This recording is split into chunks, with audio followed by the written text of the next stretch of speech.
welcome along to Super 7. My name's John McGilvery.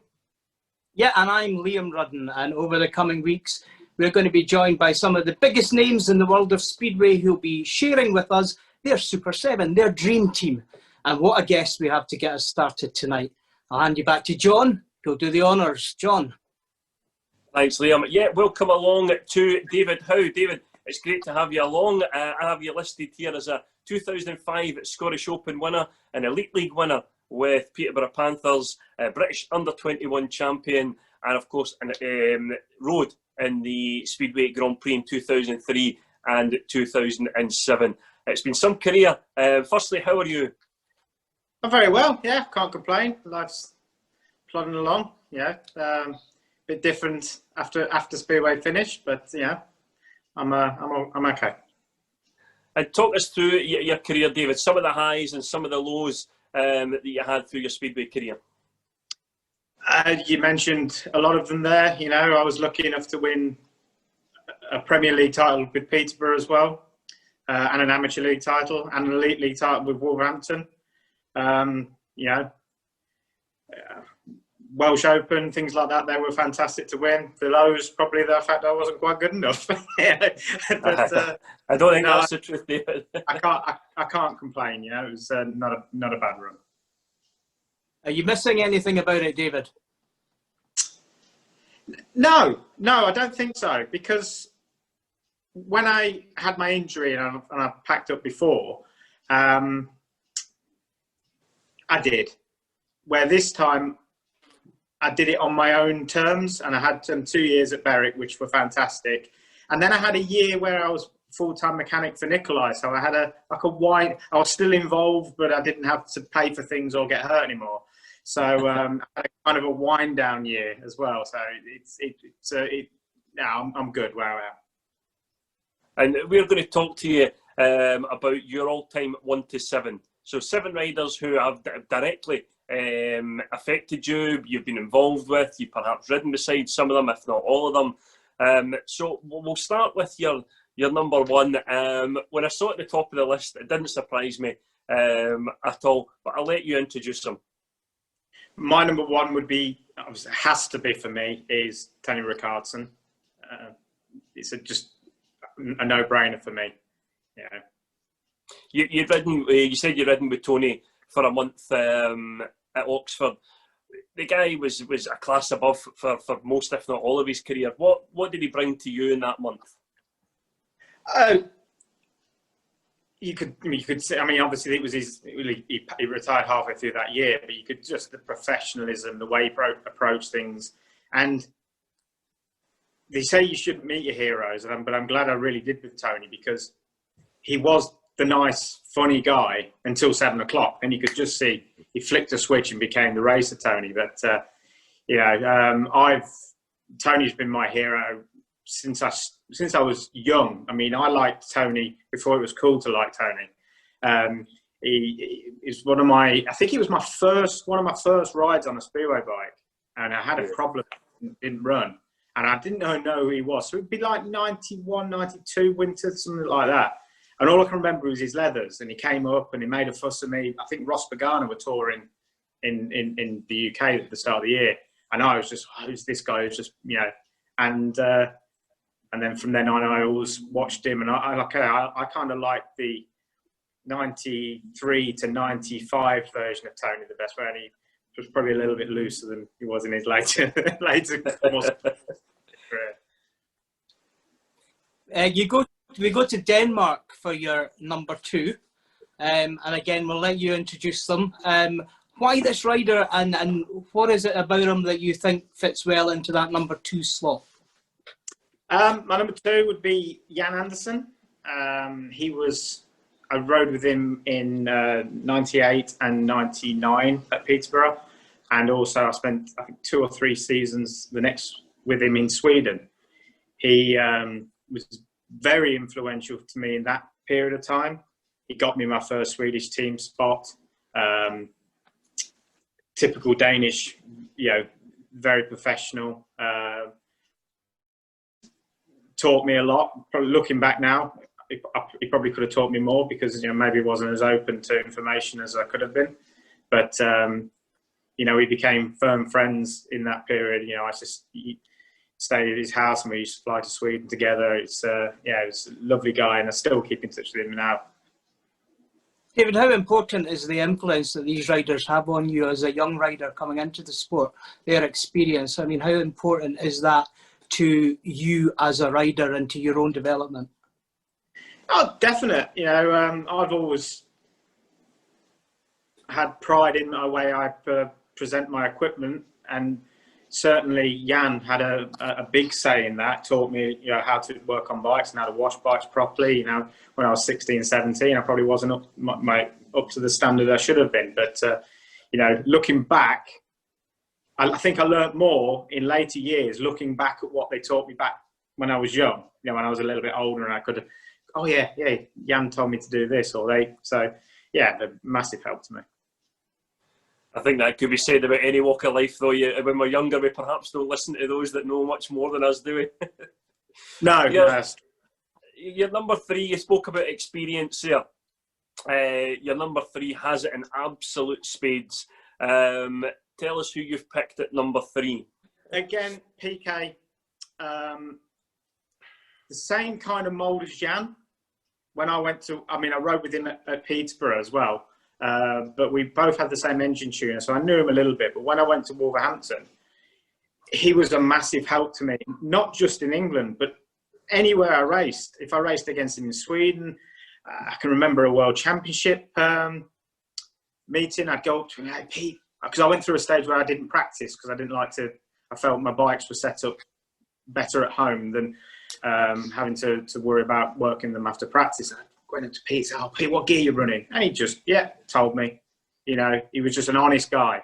And, you know, I loved being in, in 2007, we were at 1 and 2 together at Wolves all year, and he was brilliant to ride with, hard as nails. You know, you don't ever be fooled by PK's looks. But, yeah, great guy as well. Peter was an 89 and 91 Swedish champion, a 3-time World Cup winner. He rode in the GPs through the late 90s into the turn of the century, and also an Elite League winner as well. Does riding alongside someone like that give you the hunger? You know, a guy who's been there, he's done it, he's won titles. You know, does that, you know, if I listen to him, if he tells me I can go and do what he's doing? Yeah, and you couldn't, like in that period at Wolves, you couldn't help but learn off those guys. You know, I was blessed that I got PK riding at number 5. I was at number 2 at that time, and I got Michael Carlsen, Michael Max at number 1. Mm. You can't help but learn off these guys. And when you watch Pete ride, he's so technical and gifted.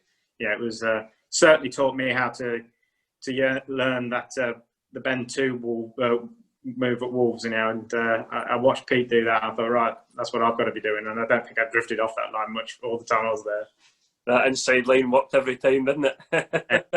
Like pressing the turbo button. I don't think this is as good now. Track's changed, but back then, if you got it right, it was unreal. David, whenever I think of an American rider, I always think of showmen. All the American riders that I can think of tend to be showmen in their own rights. They've got that extra bit of pizzazz they bring with them. Tell us about your number 4. Was he like that? Well, I think every team needs a Billy Gennaro. I was back then. The Wolves Coventry rivalry was fearsome, and both myself and Billy were probably at number 2. So we raced against each other, you know, a couple of times a meeting, and we would knock absolute lumps out of each other, take it to the limit, but it was always where it stopped. I also spent a few years racing with Billy in Eskilstuna. And I've never been on track with anybody who can team ride like Billy could. You could win a race. You could get a 5-1, and the race time could be 10 seconds slower than any other heat. He just would be glued to you. And I mean, we couldn't tell some of the stories I've seen what Billy's done. I think we've heard most of them anyway, David. Yeah. One of the first times I really met Billy, he was running through the hotel in Eskilstuna with a fire extinguisher, which was going off, and a carpet under his arm. And next morning, he turned up to the airport just in his boxer shorts because all his clothes were wet from the fire extinguisher fight he had with somebody. And it was a brand new hotel as well, so that didn't go around too well. There were some great characters, weren't there? Oh, yeah. I mean, he lived in Leicester, so, you know, he was only 10 minutes from me, so I used to go around and see him. And same Billy, never changed at the track, at home, same. Yeah, I remember being at Coventry the year they won the league. I think it was 2005, I want to say. And he was in the team with Rory Schlein. And I remember the after parties there. And yeah, that boy could party. And he knew how to light up a room. Yeah, he sure did. And probably to the detriment of his British career, really. He could have been a lot better. But then he wouldn't have been Billy. So, yeah. Like I said, every team needs a Billy. Well, you're about to have two because you've stayed stateside for your number 5, another world champion. Tell us who this one is. Number 5 would be Billy Hamill. Again, a rider. I did ride with him later on in his career. I rode in Wolverhampton and in Sweden. But I was a fan of Billy when I was a kid. Again, the typical American approach. You know, back then, his leathers were the white and the pink, and he had the Troy Lee design eyeball down the side of his leathers as they were then. And it just, I liked his style of riding. He never give up and all out attack. And yeah, then obviously went on to do great things in '96. But again, another great guy as well. And these guys were all media aware as well, David. These guys were very media aware, and there's no real training for a speedway rider how to handle the press, how to handle the media. But again, the Americans tend to do that very well. Did you find that? Did you learn anything from approaching interviews and what have from watching the way these guys did it? I wouldn't say so. Not me, because I've got myself into plenty of problems with media over the years, because if you ask me a question, I'll give an honest answer, and normally the honest answer isn't always the best. And I've got myself in quite a bit of trouble over the years. But like I say, I think I think the schooling in America is slightly different. It's more sports orientated. It's a lot bigger, so I think they're brought up with it from a lot younger age. Okay. At number 6, we leave America and we head to Australia. And a rider that seems to be loved wherever you go, in my experience. Would you like to introduce him? Number 6 would be Kevin Doolin. I was privileged to race with Kev at Berwick, but I've known Kev since he's come to these shores. When he joined Bellevue, and we were in the under-21s together. And I can honestly say me and Kev have never had a crossword in all that time we raced against each other. I've got a lot of respect for Kev in some ways, because he does things different to what I would do. He's far too laid back, and everything. Where I'm at a meeting, I'm like a coiled spring. But he's incredibly intelligent, and we've had some, really interesting talks, and he can open your eyes to a lot of things. He's and not a bad rider either. And have you ever seen him without a smile? I saw him once nearly not smiling during a meeting. But things have been going wrong with him for a few weeks, and it nearly cracked, but not quite. How important is it to have a Kevin Doolin character in your team? I remember him being at Edinburgh a few years ago now, and he felt a bit aggrieved at a decision that the referee perhaps hadn't given. He hadn't stopped the race, and he's walking over towards the referee's box, and he's in Kevin Doolin's way, getting his point across. There's no crosswords, there's nothing. He's laid, like you say, so laid back, but he's making the point, look, that race should have been stopped, but he's still doing it with a smile on his face. How important is it to have someone like that you turn up every week and you may have had a bad week at the last meeting or at work or whatever you've been doing, and there's Kevin with a smile on his face. How does that improve you for going into the meeting? Yeah, 100%. And he was really good captain in that. We bounced off each other. Like I'd be the organised one who needed to get everybody on track at 7 o'clock for the track or 6 o'clock for a track walk, where Kev's like, I forgot. But then he's also was good at knowing how every rider works. Like he knew with me, if I went up to him, even in my last year, so I should know better. I should have been doing this with my bike. And he just told me what I wanted to hear. Where some riders need G'ing up, some riders he knows what his riders what they need. He's very smart like that. We've asked you for your Super 7, which is a dream team. How important is the psychology of the makeup of the different riders to create a dream team? I think riders bring different things to a team, and if you get that right mix, like I've been in some good teams over the years, you get that right balance and everybody's pulling in the right direction. It's fantastic. So I think you need them different characters and different ways of approaching, and hopefully it all clicks. We could have a very different podcast or show rather. 1 week, Liam, where we have the Nightmare 7, and we ask a rider to name the 7 riders. Don't come near the pits, please. Okay, David, can you start thinking about that for next time? I've got 3 straight. That's the Halloween special. Yeah. We're back to Sweden, your third Swede in your 1 to 7. Who finishes off the team then? My final rider is another former captain of mine, would be Magnus Carlsen. I was lucky to spend a few years with him at Scunthorpe. Brilliant rider, very skillful, but a fantastic guy as well. We had a good 1 and 5 relationship at Scunthorpe. It can be quite difficult when you're both chasing the number 1 spot sometimes to remain perfectly good friends, because you're all trying to get that extra. When your averages are so close, you want 1 more point than him to. I want to be number 1, but it was never like that with myself and Magnus. We both just pushed each other on, and if I finished behind him in 13 or he busted in 15 and things like that, it didn't matter. We were just we both wanted to be number 1, but we didn't really matter if as long as we both said we don't care as long as we've got 9 plus averages, we're all right.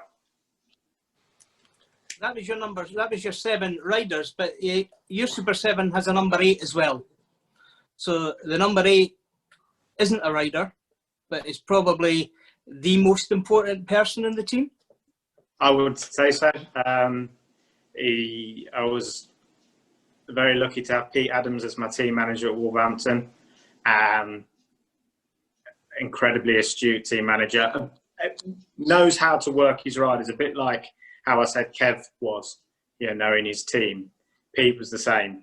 I could be having a nightmare meeting and he'd just know the words to whisper to me as I was pushing off for my 4th ride, and I could go and win it. Where other team managers may shout or do this, you just knew what to say, and his record speaks for itself. From the Cradley and commentary teams of the early 80s all the way to all his time at Wolverhampton.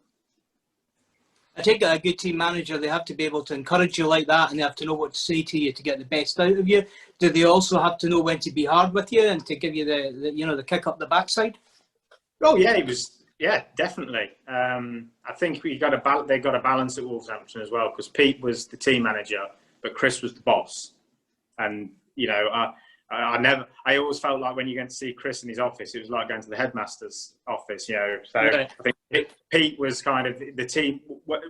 It was Chris's team until 7:30, and then it was Pete's. He just knew. He knew with me, if you shout at me, I'd just either withdraw or maybe shout back.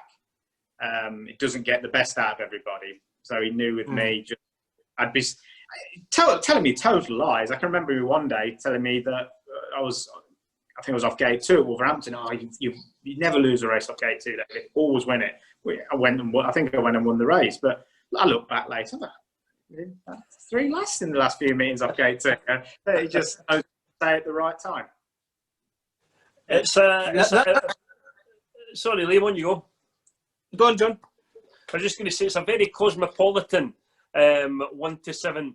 You've picked, David, 2 Australians, 3 Swedes, an Aussie and a Dane. We're not looking for any conspiracy theories here or anything like that, but or any scandal, maybe. But there's no Englishmen or British guys in the team. Is there a reason for that, or are these just guys that you felt were most influential? I just felt there is no conspiracy. Chris Louis came very, very close to being in it. He was a rider that in my younger years. I know you were either a Chris or a Mark fan, really, in that period. But I just felt Chris was quite technical and neat, and so he was close. But it's just, again, riders who I've ridden with over my career have left or have left a mark on me. Unfortunately, not many Brits have done that. I feel I've left a mark on you, but in a different way. So, David, you did say to us that you'd picked riders that you'd either admired as a fan or you'd ridden with, or had influence in your career. Are there any riders that you never got to ride with that you would have liked to ride with? Are there any of the old legends that you would have loved to have spent some time with? Pennell, there's another American. I'd love to have seen him live, and probably Eric Gunderson as well. We're lucky to have a few chats with Eric a few years ago in Poland, and lovely guy, and telling me some of his racing stories. I was a little boy fan again, listening to Eric. But I was the same with when I raced with Tony. I remember I was at the first time I raced Tony would be 99, and he must have beat me by half a lap. Well, that you've never seen anybody go so fast after a race just to catch him up and shake his hand, because I've been on track with him. And then I was sitting at pool one, maybe a year or so later, maybe that year or the next year, and I'm on gate 1, and Tony's off gate 2, and I'm sitting on my footrest. I'm all ready to go, and I look across and, oh, look at Tony's bikes, aren't they beautiful? And I can't beat him. And so I am, not that I would have beat him around pool anyway, but I'm done for now, So I was totally fangirling him. I'm looking at your 1 to 7 there, David. We didn't ask you this when we asked you to put it together, but if you had to pick a captain out of that 1 to 7, who would it be? Be a tough one between Jan and Kev, but Kev would tip it. Okay. And is that from the experience you spoke about earlier with him? Yeah. He was the guy I raced with most recently, so the memory's probably still fresh. Jan was great, but not quite as diplomatic as Kev. He could lose his temper a little bit. So I'll go with Kev. And I'm going to throw one more at you that I've just thought, which we didn't ask you in advance. So let's see how you do with this one. You're the team manager. It's heat 15. It's a last heat decider, and you've got to pick the 2 riders from your team to go out there, and you can have any 2 of the 7. Is this then when they're at the best? Their era? Yeah, let's do that at the height. I'll go with Tony in red and Billy in blue. Billy Hamill. I'm looking at that going Tony and Peter Carlsen, but then I've never ridden a Speedway bike, David, and I know nothing about it. So I'm just thinking 1996 Billy would have the edge over a Carlsen at his peak. That is a very, very interesting 1 to 7, and a very interesting reasons behind all of them. Okay, thank you. We'll do Now, our quick fire round, Liam. yeah, we've got 10 questions here for you, David. We're going to we'll ask everybody the same 10 questions, and we'll see who can answer them the quickest. And some of them are more serious than others, but I don't think any of them are very serious. Maybe one or two. But I'll start you off with number one. When was the last time you were on a speedway bike? The Boardnapolis at Berwick in 2018. Lucky or favourite helmet colour? Red. Okay, your favourite gate number? Favourite gate to go out on? Number 2, maybe? 1. Gate 1. Tea or coffee? Tea.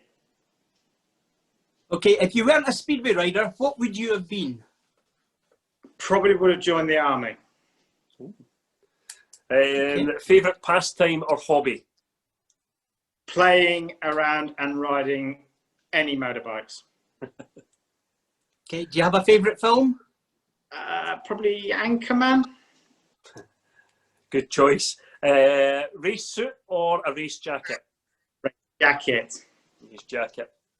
Race jacket over a tin Kevlar's. I will not ask you to do it in the scud, David. It's fine. What would you say is the worst thing about speedway? Probably not having enough money, breaking bones, and being constantly tired. And the best thing about speedway? The people you get to meet, the places you get to go, and yeah, the memories, and winning occasionally. Is there any? Yeah, thanks very much, David. That was very interesting. Is there any? We spoke about your career highlights. Is there one in there that stands out above the rest of them? Not really. I mean, I was never a massive fan of individual competitions and stuff. I much preferred league racing. Probably explains why I didn't win more. but you know, so when I look back, I like thinking of, you know, I remember scoring 18 at Newcastle one day. That meant more to me probably than winning an open meeting.